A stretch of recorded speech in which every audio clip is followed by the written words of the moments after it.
Coming to the stage next, our second storyteller of the night is also the co-producer of this evening and my wife. And so right now, for all of you folks, you'll get to find out why, once and for all, I win. So here she is, Cyndi Freeman.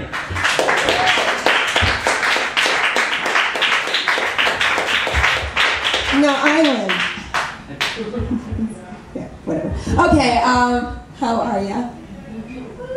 So I moved back to Boston in the summer. Sorry, from LA, and one of the first.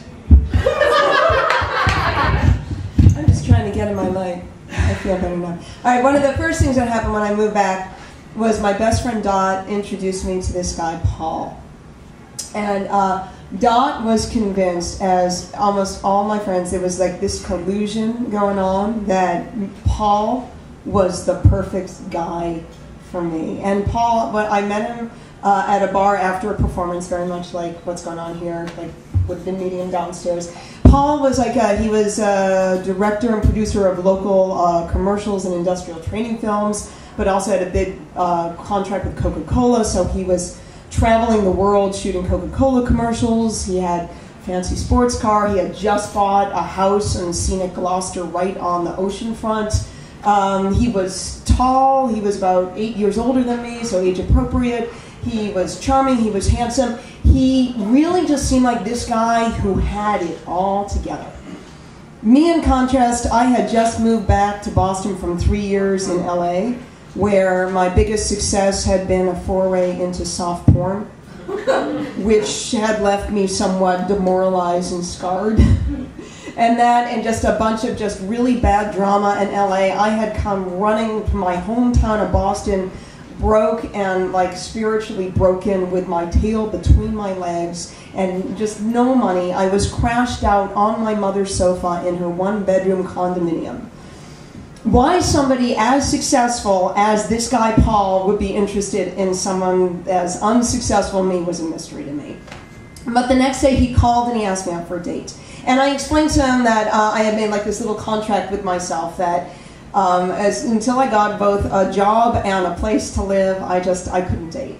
That I was not dating material, that I was completely self-involved and somewhat in kind of a crisis mode, and you know, call me in a few months. But he was like very adamant, oh, I'm sure you need a friend. And I did need a friend, and I said, okay. And so he was not scared off by this, and I expected him to be, but he wasn't. And he became a friend. Like, he would call me every single night after my forays into trying to get a waiting job and ask me how it went. And as like the weeks went on, it became obvious to me this was like one of the most supportive guys I had ever met in my entire life. There was only one big problem, which was I just couldn't kiss him. And of course I had told him that I wasn't dating material, but actually when I was with him, it's like I couldn't even imagine kissing him.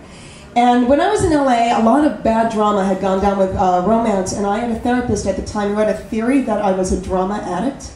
And she had actually said to me several times that the way to get beyond these dramatic, overblown relationships is the next time you meet someone where there's no spark, that spark is your addiction. And the guy that's kind of boring, the guy that you're not really attracted to, this is the one to go for. So the fact that I wasn't feeling the spark, I was actually thinking might be the sign that he was the one. Poor Paul. So anyhow, I felt so bad about it. So he was just, again, all my friends were in collusion. Like, he is like the greatest guy, and he is crazy about you. You have got to give him a chance. I mean, not just my friends.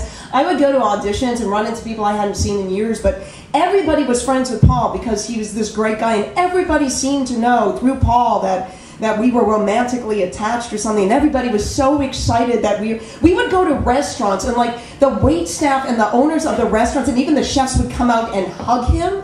Like everywhere we went, everybody knew and loved him and assured me that he was a great guy and I was a lucky girl.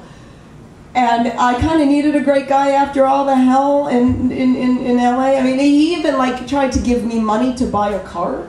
Because I was like, I finally got a job and I was struggling to get money for an apartment and a car. He was just going to buy me a car so I wouldn't have to struggle. And it was just like, that's really, really sweet. But like, if we're not actually sleeping together, isn't that kind of like awkward, so I kind of turned him down, and I tried to explain to him, I'm just not sure what's going on here. Like, I'm just not that attracted to you, and I really feel bad because I really like you. But he had this all worked out. He was like, you know what, you're just really stressed. And as soon as you get yourself a place to live and you get yourself settled, you won't be stressed anymore. You've even said it. And then we'll just see what blossoms out of that. So you just focus on yourself. And okay, then, so I just focused on myself, and I started getting everything together, and I got booked for some commercial that actually made some good money, and I started getting called for these auditions, and then I finally got this call, like maybe 2.5 months into knowing him and getting settled in. It was the same week I finally found myself an apartment, and the call was for an audition for an ABC TV show. They were doing a national search for the sketch comedy show. And in LA, I couldn't get like calls like this if I was blowing people. Like the fact that I was getting called in for national television, not porn, was amazing to me. And I was thinking how ironic it would be if I just moved all the way to Boston just to get cast in an ABC TV show and get flown and paid to go back to LA. And I was laughing about this, and I called Paul, and he was angry. He was, his take on it was like, look, you know, I have been really patient with you because I have been like, you know, just waiting for you to get settled. And like, what if you get this job and then you fly off just as you get settled, and then we'll never have a chance? And I was sort of like, well, Paul, you know, it's a long shot that I'll actually get the job. He goes, well, I don't want you getting the job.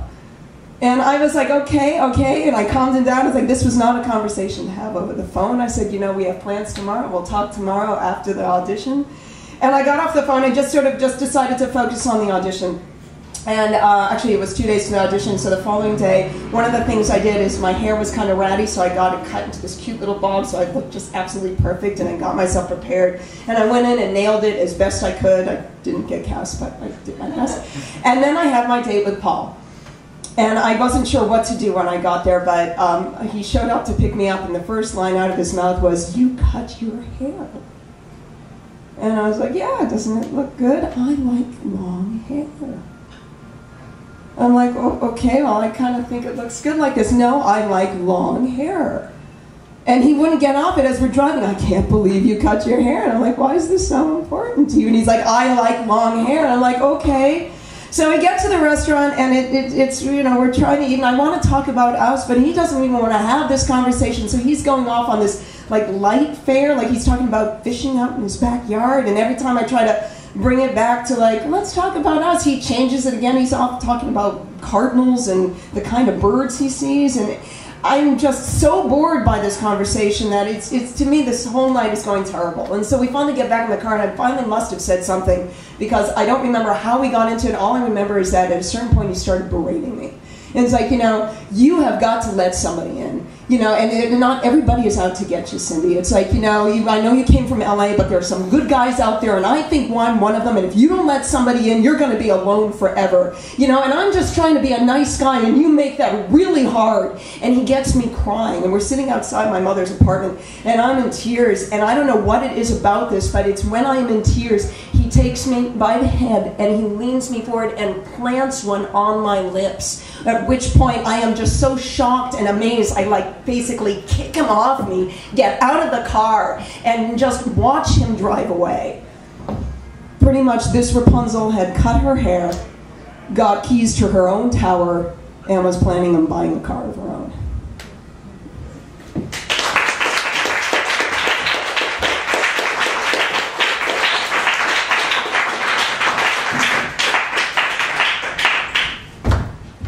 Cyndi Freeman, everyone. Give it up. My wife. Where's that car? Because I've been taking the subway. And again, it happened in the summertime. Now, actually, I know that story like very, very well. She, you know, I've watched her work on that story, and that was the entire story at winter. The whole story. There's not even a school in it.